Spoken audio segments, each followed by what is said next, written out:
Artiklibaasi lihtsamaks haldamiseks tasuks välja mõelda koodisüsteem. Lahti on mul võetud artiklite nimekiri ning näeme siit ilusti jooksevad koodid järjest. Nüüd tekib ainult küsimus, et mis on järgmine kood, mis on vaba, kuhu ma võiksin uue artikli sisestada. Vaatame sellist olukorda, kuidas Siil seda aitab lahendada. Valin ülevalt uus ning soovin sisestada sellist artiklit nagu terasleht 10.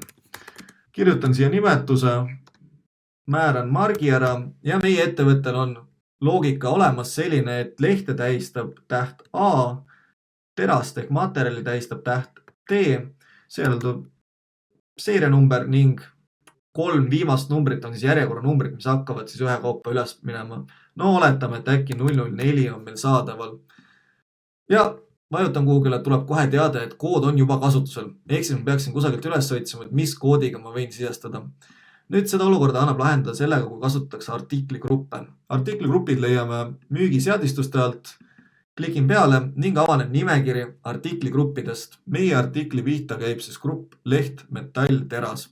Avan selle ning näen, et siin peal on olemas meil väli tähis, millega saab ära määrata koodi alguse AT01 ja siis seejärel tuleb see seeria osa, ehk siis 3 kohalne, antud juhul on meil määratud ja alates 001 hakkab jooksma 02, 03 ja läheb niimoodi edasi.